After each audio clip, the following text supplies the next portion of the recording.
مجدا وإكراما إكراما مجدا للثالوث قدوس الآب والابن والروح القدس إلهنا وحيد أمين. تحل علينا نعمته وبركته ورحمته من الآن وإلى أبد الآبدين كلها أمين. الحقيقة يعني النهارده احنا المفروض الاجتماع ده اجتماع القداس ده قداس الخدام، وهو بالقرايات بتاعته متأيف على الخدام.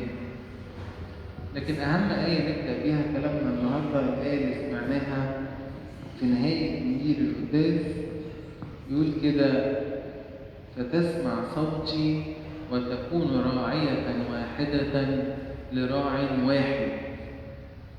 في بداية الإنجيل بتاع الراعي، طبعا كلنا عارفين إنجيل الراعي بنقراه كتير قوي في السنة تزامنا مع نياحة البطاركة.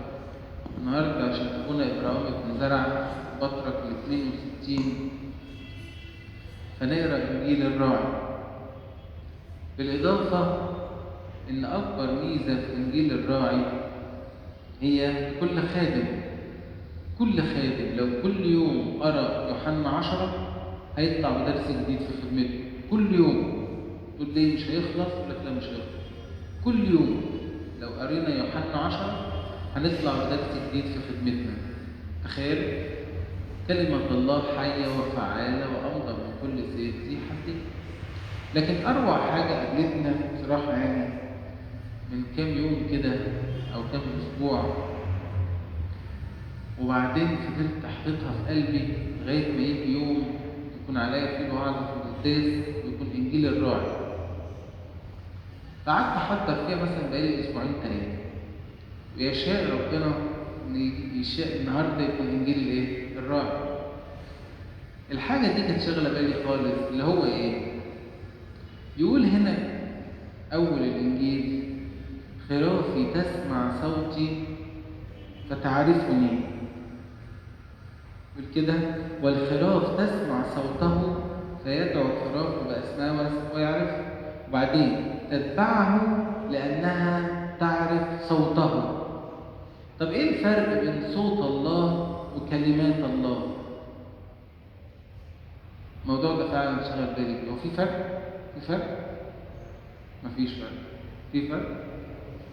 طلع فلوس 5 جنيه ونص طب 10 جنيه مريض. ايه الفرق بين صوت الله خرافي تتبعه والخراف تتبعه لأنها تعرف صوته، نبرة الصوت؟ ايه تاني؟ الحقيقة لما قعدت أدور في تفاسير الآباء لقيت إن فرق شاسع بين كلام الله وصوت الله. ليه؟ كلام الله ممكن يقول الشيطان، لكن صوت الله ما يصدرش غير من الله.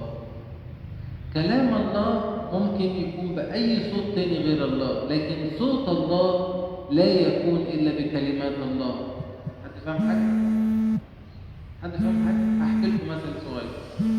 من كام يوم كان قاعد معايا واحد، مش يوم يعني أسبوع مثلا، بيفتح فبيقول لي: يا ابونا أنا كان في واحدة عايزة توقعني في الخطية في الشر، وكان كل كلامها معايا وعظ، وعشان كان عنده أخت عليها روح شريرة فهو فاهم طريقة الأرواح دي بتتعامل إزاي، بس هو واقعي مع شخص عايش مسلم، فكان عارف الأرواح لما واحد يبقى عليه روح أو عليه شيطان ربنا يحفظكم يبقى عامل إزاي وكلامه وتصرفاته بتبقى إزاي.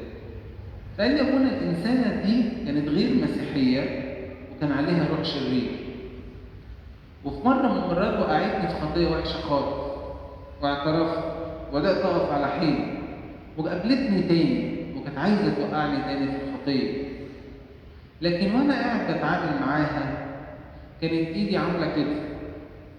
فكان بالصدفة المرة التانية الصليب مكشوف، كان ضايق صليب في إيديه فالصليب كان مكشوف، فبقت وهي بيتكلموا بكلام الله.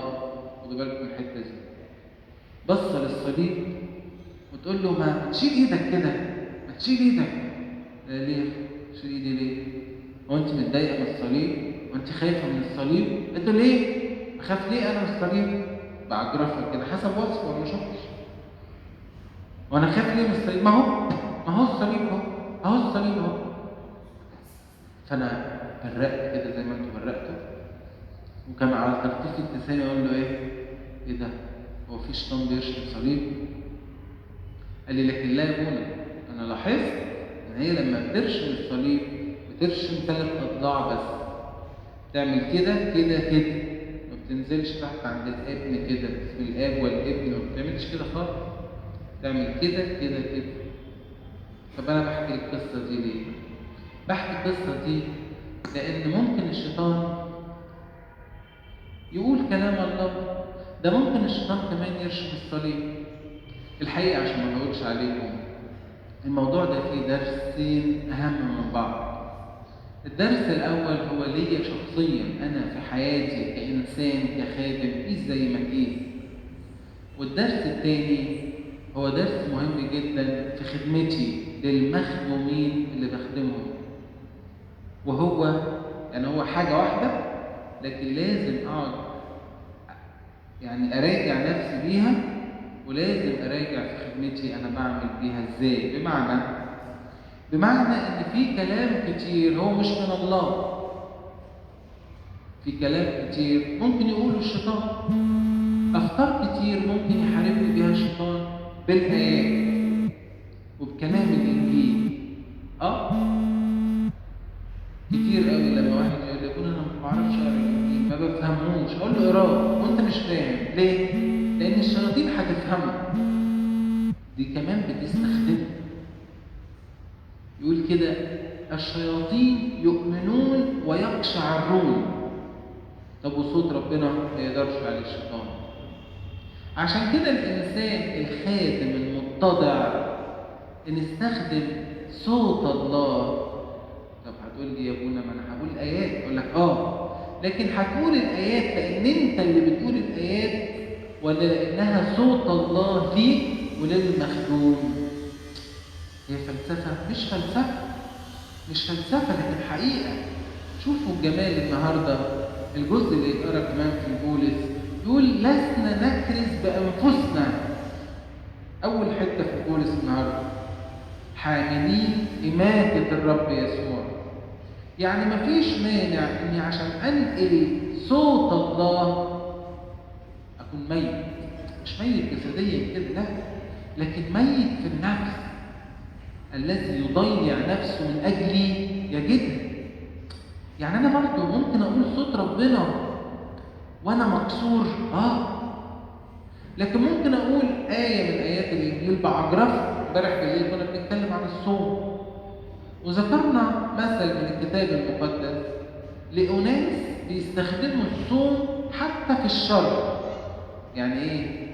يعني يبقى واحد عايز يسرق واحد، وادينا مثل في سفر الملوك عن نبوت اليزرعيلي، وإزاي أخاب ومراته إيزابل الشريرة فرضوا صوم على الشعب عشان يعرفوا يعملوا إيه؟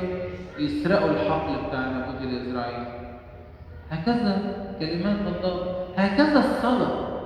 وانتوا مش بتسمعوا عن الناس تقف تصلي عشان ربنا ينتقم من فلان وينتقم من علان ويتيم وييتم ويرمل؟ مش بتسمعوا الكلام ده؟ دي صلاة هي موجهة لله، لكن هل مقبولة أمام الله؟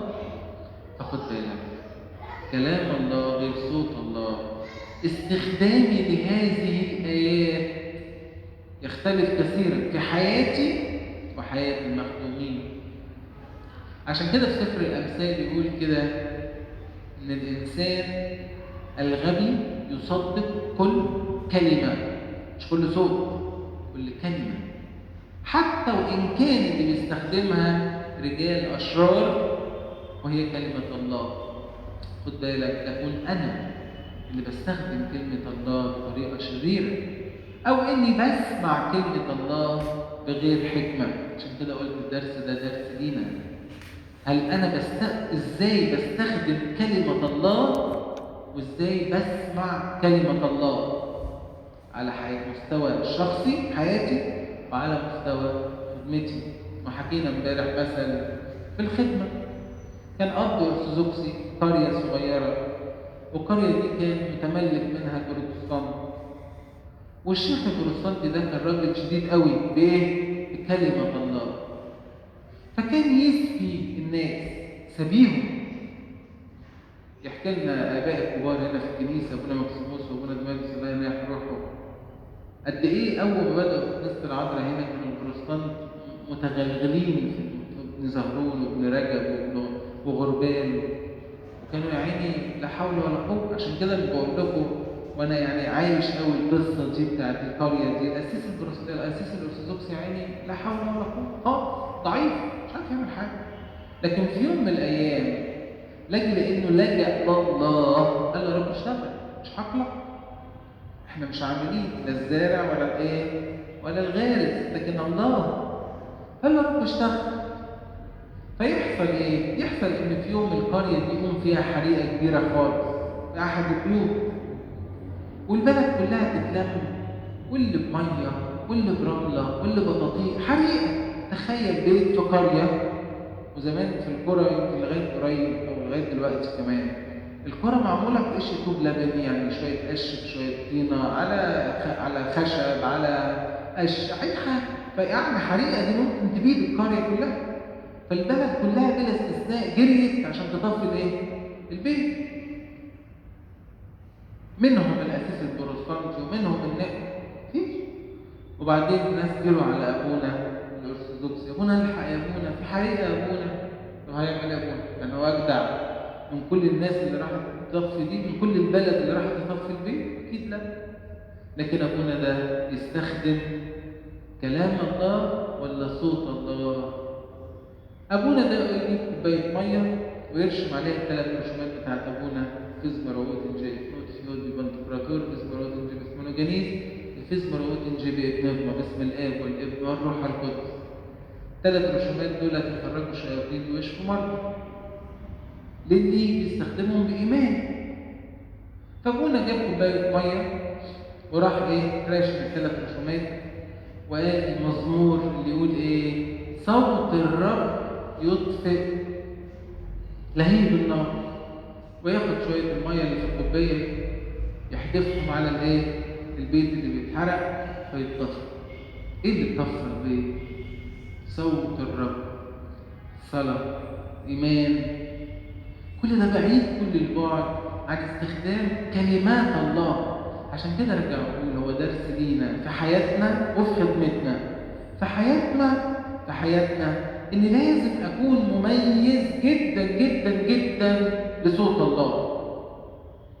حاجه على المستوى الشخصي، لسه كان عندي مشكله كده في احد الاساقفه المحبين يعني، فبساله اقول له سيدنا يعني المشكله الفلانيه متشعبه ومتغلغله وتخش لها من هنا تلاقيها جت من هنا وتخش لها من هنا وتخش لها. فالراجل يعني انا شخصيا اعتبرت ان هو يتاه مني، لكن لا. قال لي عارف يا ابونا حل المشكله دي ايه؟ قلت له ايه؟ قال لي تمييز صوت الله. بس ربنا عايز ايه؟ عايز يوصل لايه في حياتك، خدمتك، مخدومينك، اصدقائك، احبائك، اخواتك في الخدمه. تمييز صوت الله. فلو الانسان على المستوى الشخصي قدر يوصل بالصلاه، بالمعرفه، بالقرايه، بالاعتراف، بقبض الارشاد الروحي، يوصل لتمييز صوت الله على المستوى الشخصي، يعيش ملك.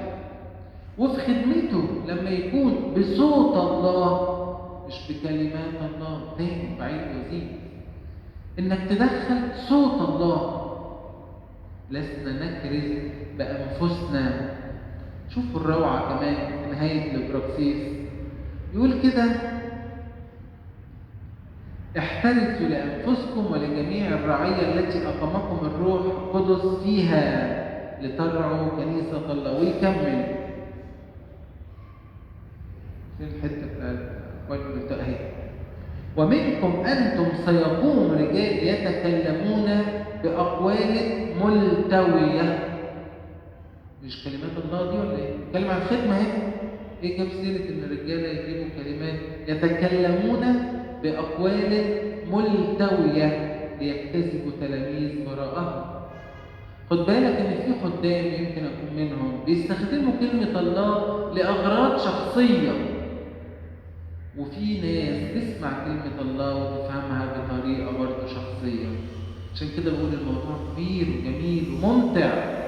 إزاي على مستواي الشخصي أميز كلمات الله أو أميز صوت الله، وإزاي في خدمتي أستخدم صوت الله ليس كلمات الله. نحترس أن نكون مرضيين عنده. بص الآية، بص الكلمة اللي يقولها معلمنا بولس. ما قالش نحترس ان احنا نرص الانجيل ولا نحفظه للناس ولا نكرر القصص ونعيد ونزيد. لا لا لا لا، مش هو ده هدف الخدمة. امبارح كان ابو بابا في بيتي وعظة حلوة قوي للاباء يعني. فبعدين في الاخر قال لنا كلمة جميلة قوي، قال لنا عايزين تبقوا اباء مفيش منكم. ابو بابا جميل حبوب يعني.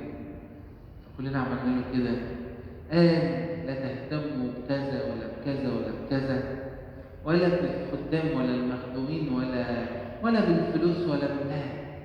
اهتم انك تمسك في المسيح، تتعلق فيه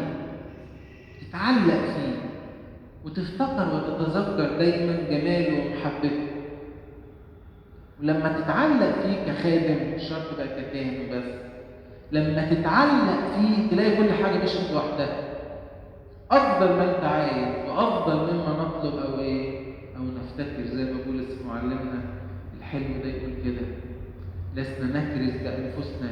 يا بخت الانسان اللي يقف كده بينه وبين نفسه في كل امور حياته يقول نحترس ان نكون مرضيين عنده.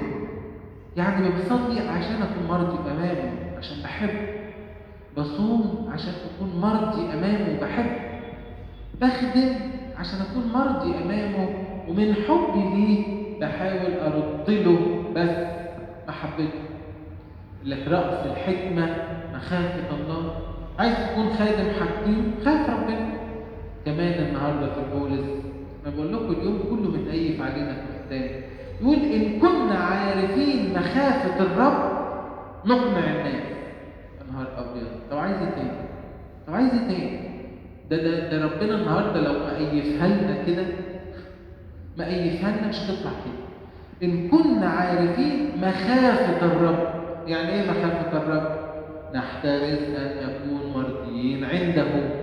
ان كنا عارفين مخافه الرب، طب ما بالك بقى لو ممارس مخافه الرب. ده انت لو عارف بس مخافه ربنا، يعني بتخاف ربنا في امورك، في الكلام اللي بتسمعه وفي الكلام اللي بتقوله، في الخدمة اللي بتخدمها وفي الخدمة اللي بتخدمها، في الناس اللي بتقابلهم يخدموك والناس اللي انت بتوصل لهم المسيح. إن كنا عارفين مخافة الرب نقنع الناس. ايه الروعة دي؟ يعني ايه المطلوب؟ اتعلق فيه، اتحد بالمسيح. عشان كده في نهاية الإنجيل الجميل، أنا طولت أنا آسف، في نهاية الإنجيل الجميل يقول كده إيه؟ خرافي تعرفني، خاصتي أعرف خاصتي وخاصتي تعرفني بالتفسير اليوناني قلتها كذا مرة، مش معناها معرفة كده يعني إن أنا أعرف، لا، تعرفني يعني تتحد بي بالترجمة اليونانية الأصلية. فلما يقول أنا فإن الرئيس أعرف خاصتي يعني أتحد بخاصتي، ده هو اللي بدأ. وإحنا وخاصتي تعرفني تتحد بي، وتكون النتيجة إيه؟ زي ما الآب يعرفني متحد بي، وأنا أعرف الآب أيضا متحد بي. يعني علاقتي بالمسيح لابد أن تكون مثل علاقة المسيح بالآب، عملية إيه؟ اتحاد. فتكون النتيجة خلاص هو المسيح. عشان كده يعلمنا كده في إنجيل يوحنا برضه، يقول الله يعمل في كنيسته في المسيح، ما يقولش بالمسيح، لا، ده متحد. ودي من إثباتات إن مفيش أب وابن وروح قدس، وعمتكم باسم الآب والابن والروح القدس. أصل الثلاثة إيه؟ متحدين اتحاد واحد. مش هطول عليكم، الموضوع يعني ما بيخلص، مش هيخلص معانا. لإلهنا المجد الدائم من الآن وإلى أبد الآبدين.